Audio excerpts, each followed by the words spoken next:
आज की कहानी एक पुराने कस्बे कालापुर की। एक ऐसा कस्बा जो ज़ाहिरी तौर पर तो खामोश, सादा और पुरअमन दिखाई देता था, मगर उसकी खामोश फिजा में एक ऐसा राज दफन था जिसकी बाज़गश्त सदियों से गूंज रही थी।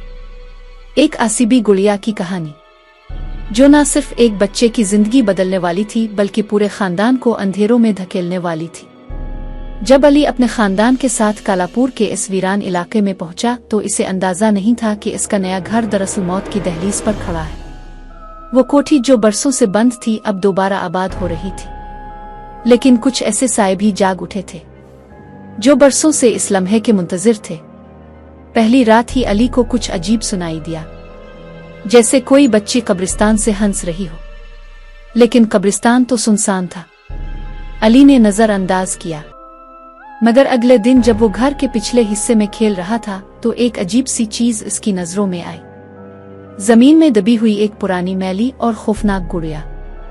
जैसे ही अली ने गुड़िया उठाई, फिजा में एक ठंडक फैल गई, जैसे किसी की सांस उसके गिले पर आकर रुक गई हो। वो गुड़िया बज़ाहिर खिलौना थी, मगर उसके अंदर कुछ और ही कैद था। अली अब इस गुड़िया के बगैर नहीं रह सकता था। वो दिन ब दिन खामोश होता जा रहा था और रात को इसकी हंसी चीखों में बदलने लगी।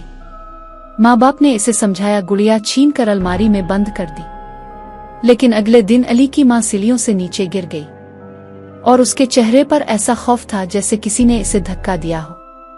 अली की बहन नूर, जो कदरे समझदार थी, ने गुड़िया के बारे में तहकीक शुरू की और फिर इसे एक पुरानी डायरी मिली, ज़ैनब नाम की लड़की की, जिसमें लिखा था कि इस गुड़िया में एक मरने वाली बच्ची की रूह कैद है और अगर वो गुड़िया दोबारा निकाली गई तो रूह बदला लेगी।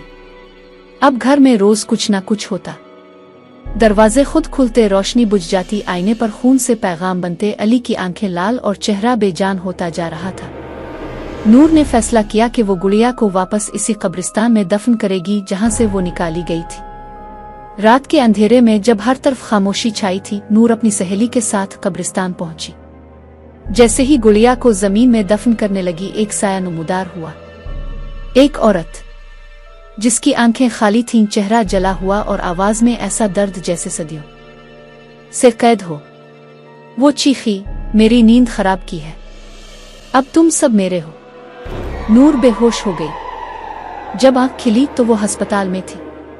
इसकी दोस्त पागल हो चुकी थी और अली, वो बस खामोश एक कोने में बैठा था, जैसे इसके अंदर कोई और हो।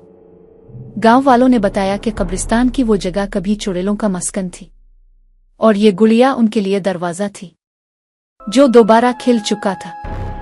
आज भी कालापुर का वो घर खाली है और जब बारिश होती है तो कब्रिस्तान की जमीन से एक मध्यम सी हंसी सुनाई देती है। क्या तुम मेरे साथ खेलना चाहते हो?